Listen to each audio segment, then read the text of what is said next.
Welcome to all in this class. Today's topic is second order differential equation. So first of all, definition of second order differential equation, or what is the second order differential equation.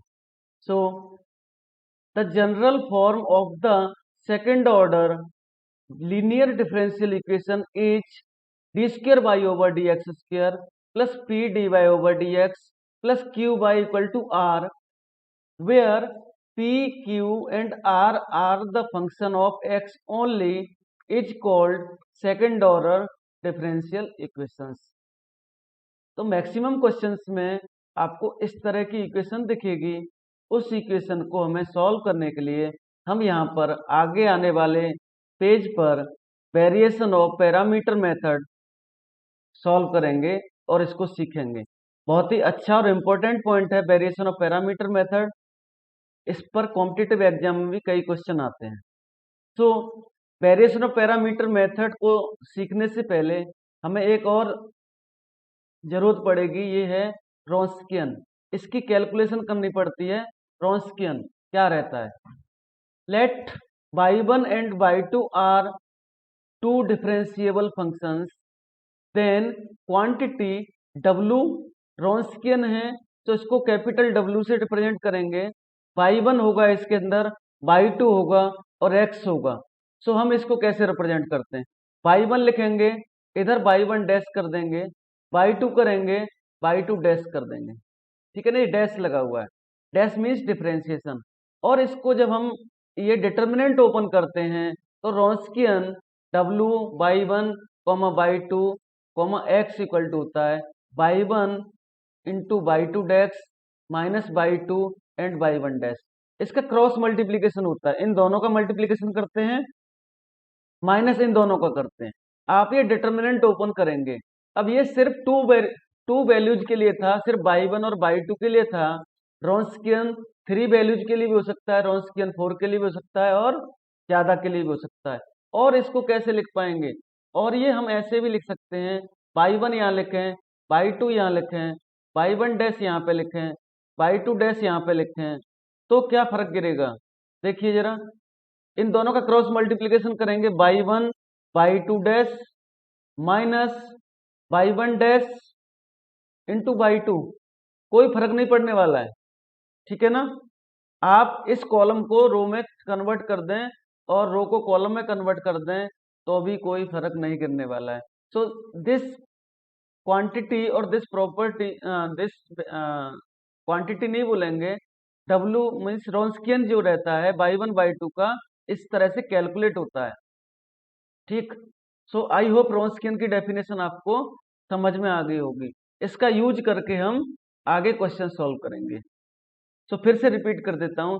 रॉन्स्कियन means y1, let y1 and y2 are any two differentiable function, then quantity w y1 y2 x is given by y1 x y1 dash x y2 x y2 dash x। और मैं यहीं पर लिख देता हूं आपको y1 y2 y2 dash y1 dash y2 dash. दोनों में से जो भी वैल्यू लिखनी है आप लिखिए, और इसकी वैल्यू क्रॉस मल्टीप्लीकेशन है, डिटरमिनेंट ओपन करने के बाद ये वैल्यू आएगी y1 into y2 dash minus y2 and y1 dash is called the Wronskian, and it is denoted by only w और w ऑफ y1 y2 और wx और w of y1 y2 x। यानी कोई सा भी notation लें हम, तो उससे आपको यहाँ पर ये ध्यान रखना पड़ेगा कि रॉन्स्कियन को रिप्रेजेंट कर रहा है। ठीक। हम यहाँ पर क्वेश्चंस में सिर्फ w को अडॉप्ट करेंगे। बार बार हमें w के साथ y1 y2 x लिखने में थोड़ा सा कष्ट होगा। सो नो नीड, हम ये समझ के चलेंगे कि इसके साथ में y1 y2 और x तो अंडरस्टूड रहने वाला है। सो ये थ्योरम आपके एग्जाम में आती है कभी कभी, तो इस थ्योरम को पढ़ लेंगे। और ये थ्योरम जो है आपका प्रॉपर्टीज और रॉन्स्कियन है। ठीक है। इसके अलावा भी 2 प्रॉपर्टीज और हैं, इन पर भी मैं बात करूंगा यहीं पर। ये फर्स्ट थ्योरम क्या बोलती है? If y1 and y2 are linearly dependent differentiable function, then their Wronskian vanish identically. Means क्या है कि अगर ये लीनियरली डिपेंडेंट रहेगा, रॉन्स्कियन y1 y2 लीनियरली डिपेंडेंट रहेंगे तो रॉन्स्कियन खत्म हो जाएगा, जीरो हो जाएगा।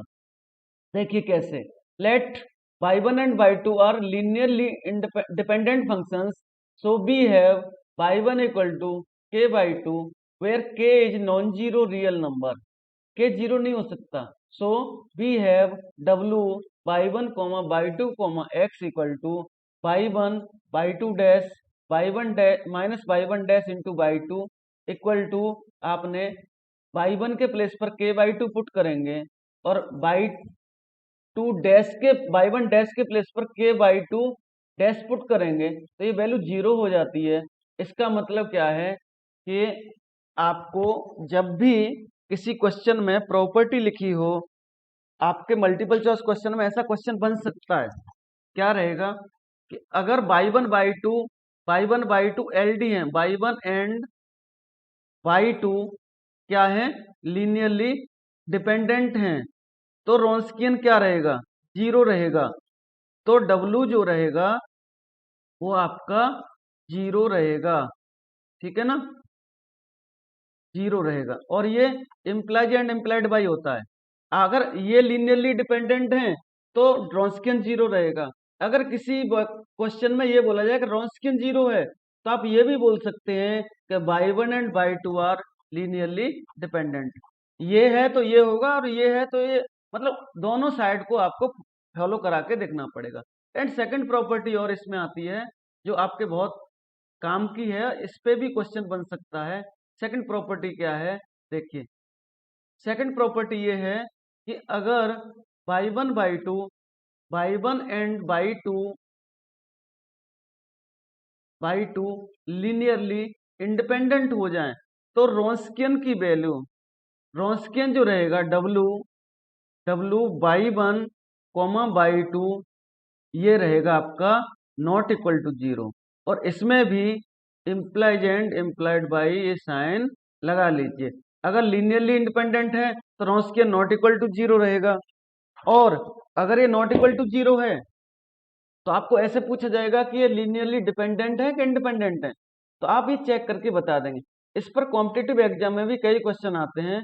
अब आपको थोड़ा सा ये भी दिक्कत आएगी कि what is the linearly dependent and independent.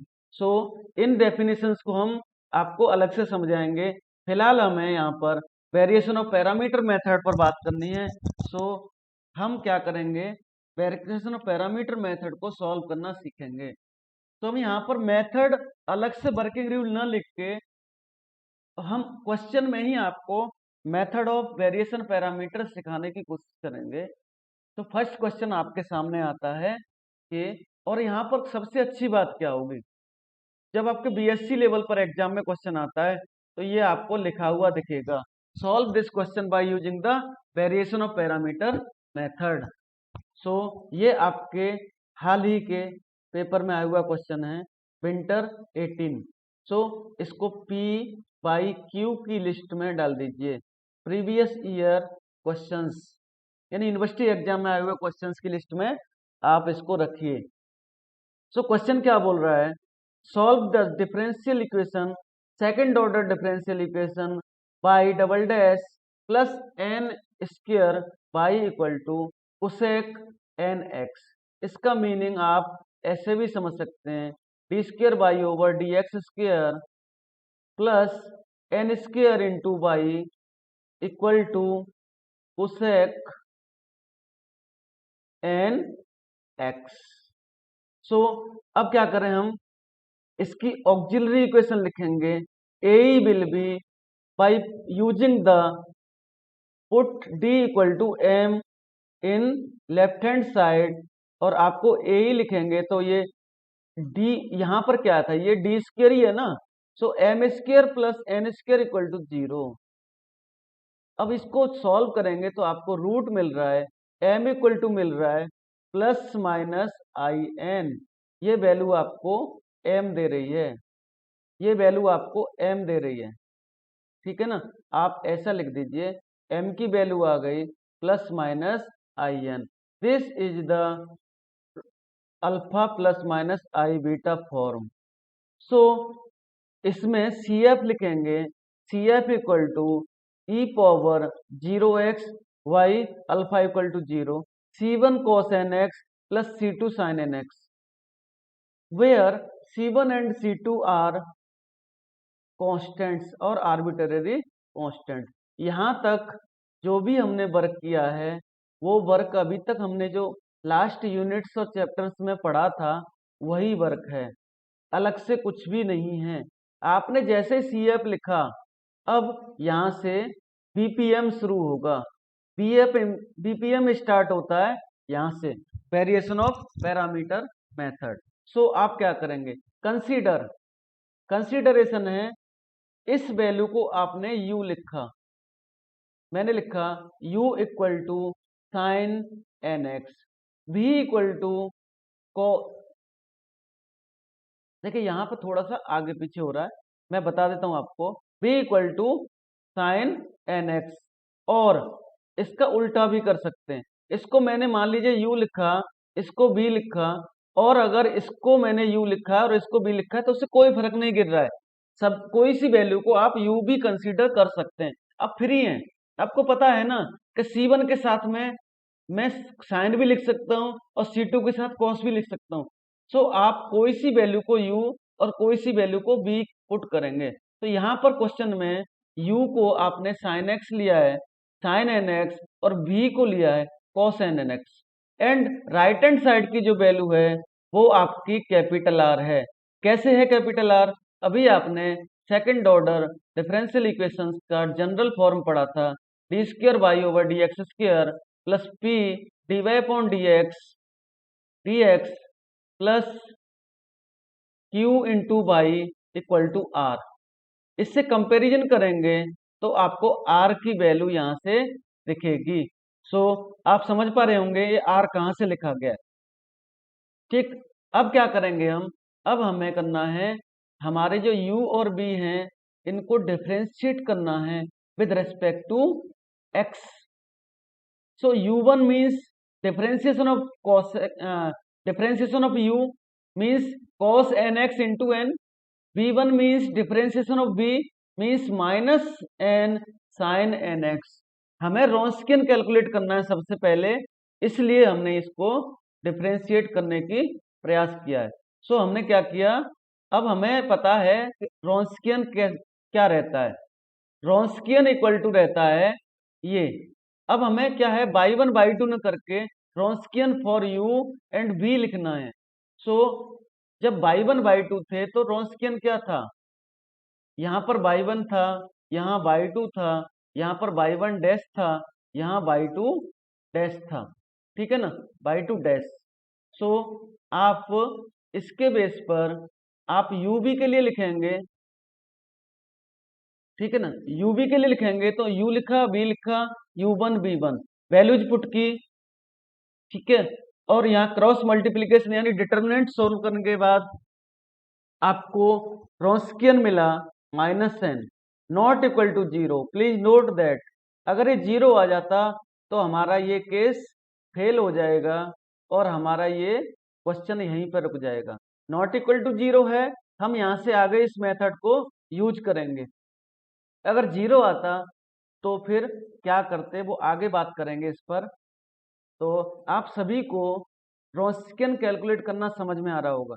मैं फिर से रिपीट करता हूँ, गिवन इक्वेशन को आपने ए लिखना है, फिर रूट्स फाइंड करने हैं, फिर CF लिखना है, फिर आपने CF के एक C1 के साथ जो वैल्यू है उसको U कंसीडर करेंगे, C2 के साथ B है उसको दूसरी वैल्यू को V कंसीडर करेंगे, और इसका रिवर्स भी कर सकते हैं, किसी भी वैल्यू को U और किसी भी वैल्यू को V कंसीडर करेंगे, ठीक है। ये जब आपने कंसीडर कर लिया, राइट हैंड साइड की जो वैल्यू है वो R से रिप्रेजेंट हो रही है, R means right hand side है, वैसे भी इसको एक लिंक बना के देख सकते हैं।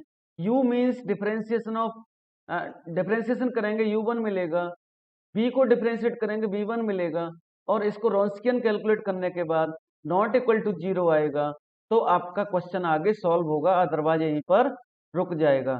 तो नेक्स्ट क्वेश्चन सॉल्व करने के लिए क्या करेंगे, हमें किसी भी डिफरेंशियल इक्वेशन का पीआई कैलकुलेट करना होता है, तो यहाँ पर पीआई को लिखने का मेथड ये है, पीआई इज इक्वल टू होता है u F x plus B जी एक्स।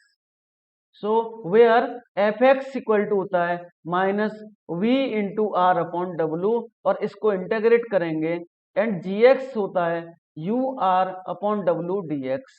हमारे पास यू वी आर डब्लू सभी वैल्यूज हैं, और इनमें वैल्यूज पुट करके एफ एक्स और जी एक्स कैलकुलेट करेंगे। उसके बाद हम पी आई की जो ये इक्वेशन है, इसको अगर हम इक्वेशन ए मान के चलें, तो इस वैल्यू में पुट करने के बाद हमारा फाइनल आंसर आएगा y equal to C A plus P i. तो आप देखें क्या करना है, हमें एफ एक्स को कैलकुलेट करना है, जी एक्स को कैलकुलेट करना है। तो then f x equal to minus b की value cos n x, r की value cosec n x, and डब्ल्यू equal to minus n. So minus n is the constant value. So we can write the outside the integration. So fx equal to 1 upon n, और ये value को आप देखेंगे तो ये cos है, तो ये cosec है, तो we can write cos upon sin dx।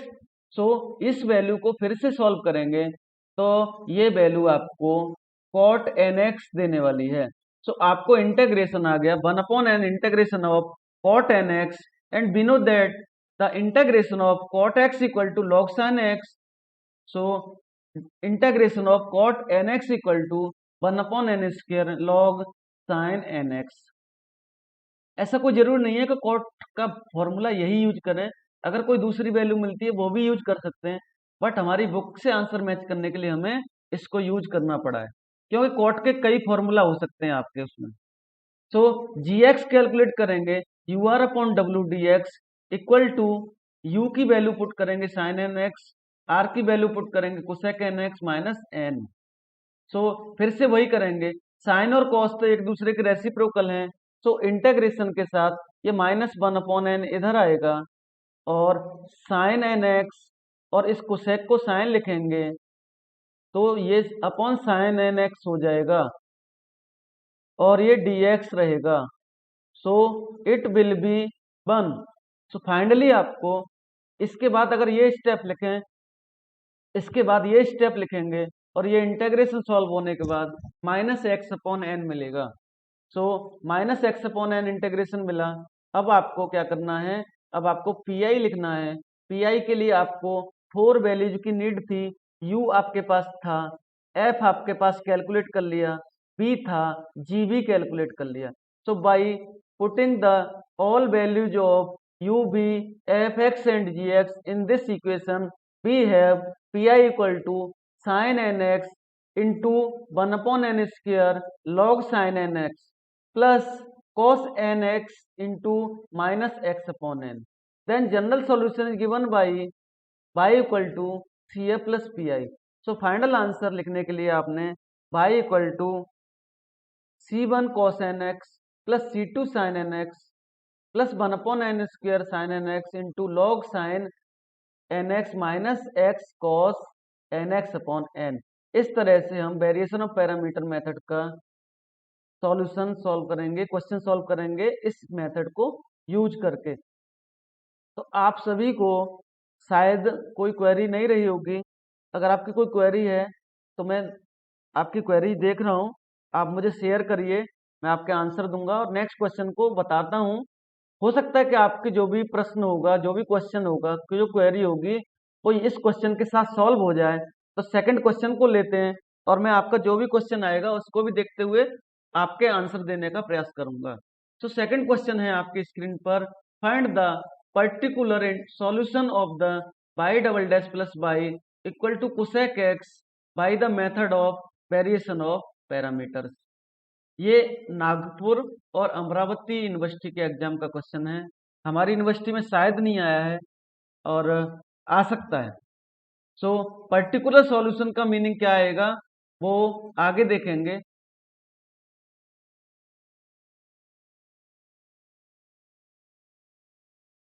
Yes, वही बता रहा हूं मैं, वही चल रहा है। हाँ, सभी मेथड्स, अभी इसमें आप ये मान लीजिए वेरिएशन ऑफ पैरामीटर मेथड पर करीब करीब 10 से 15 क्वेश्चन होने वाले हैं, 10 और 15 क्वेश्चन होने वाले हैं, ठीक है ना। बहुत इजी मेथड है, लॉन्ग मेथड भी बताया जाएगा आपको। कंपैरेटिव स्टडी करने के बाद पता चल जाएगा कि वेरिएशन ऑफ पैरामीटर मेथड का ये मेथड बहुत अच्छा है, इसलिए मैंने मैक्सिमम क्वेश्चंस में इसको अडॉप्ट किया है। जिस केस में ये अप्लाई नहीं होता उस क्वेश्चन को करना हमारा एक मजबूरी बोल सकते हैं कि हमने दूसरे मेथड से सॉल्व किया है। सो लेते हैं नेक्स्ट क्वेश्चन और फिर से प्रयास करेंगे कि आपको बहुत ज़्यादा क्लियर हो जाए। सो आपको डिफरेंशियल इक्वेशन गिवन है y double dash plus y equal to cosec x. तो given that differential equation y double dash plus y equal to cosec x. So a will be m square plus 1 equal to 0 and this gives m equal to plus minus I and the nature of root is alpha plus minus I beta form.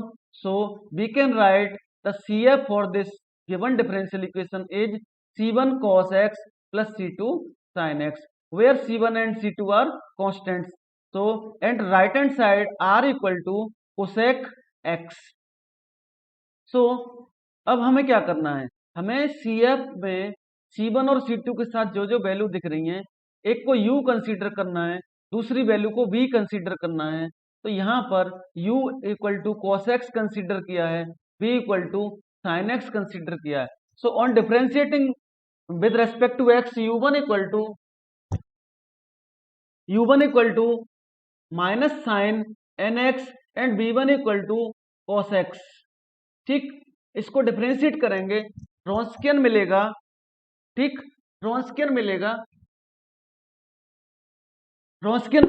So W equal to you भी आपको रॉन्स्कियन लिखना आता है, U लिखेंगे, V लिखेंगे, U1 लिखेंगे, V1 लिखेंगे। ठीक, so cos x sin x minus sine x cos x, cross multiplication करने के बाद रॉन्स्कियन आपको मिलता है W equal to cos square x plus sine square x equal to 1, not equal to 0 value मिल रही है। इसका मीनिंग क्या है, इसका मीनिंग ये है कि ये क्वेश्चन आगे सॉल्व कर पाएंगे हम। अगर नॉट इक्वल टू वैल्यू 0 नहीं आती, इक्वल टू 0 आती, तो केस फेल हो जाता। इतना चेक करने के बाद आपको सॉल्व करना है PI। So PI equal to U F x plus B ji x. So F x equal to minus B R upon W D X and ji x equal to U are upon W D X. ये two formula आपको याद करना है, सिर्फ PI का relation और PI के लिए एफ एक्स और g x. So F x equal to minus sine x into cosec x upon 1। आप देखिए sine x and cosec x, ये साइन एक्स है और कोसेक एक्स को फिर से साइन लिखेंगे तो ये वैल्यू आपको 1 मिल रही है। सो आपने इसको लिखा minus d x, this gives minus x and ji x equal to integration cos x into cosec x upon minus 1 into dx. So this is equal to cos x and cosec means sin x dx. So we can write this value as cot x. Cot x means log sin x. So finally आपने PI के लिए आपने लिखा u into f x plus b into g x. So PI आपका ये आ गया। ठीक, अब general solution y equal to c f plus PI लिखना है। सो हमें यहाँ पर क्वेश्चन में सिर्फ इन्होंने क्या बोला था, particular solution means particular integral calculate करना है, ये बोल दिया था। और हमने पर्टिकुलर सॉल्यूशन और पर्टिकुलर इंटीग्रल, अगर हम सिर्फ यही पूछा जाता है तो आपको sign x into log sine x minus x cos x, ये आपका आंसर होगा। अगर जनरल सॉल्यूशन पूछा जाए तो आपको y equal to c f plus PI add करना पड़ेगा और इसका CF और PI ऐड कर देंगे। तो CF और PI ऐड करके शायद C1 के साथ cos x था प्लस C2 के साथ sin x था प्लस PI की वैल्यूज को यहाँ पर लिख के ये जनरल सॉल्यूशन हो जाएगा। आई होप आपको ये क्वेश्चन समझ में आ गया होगा।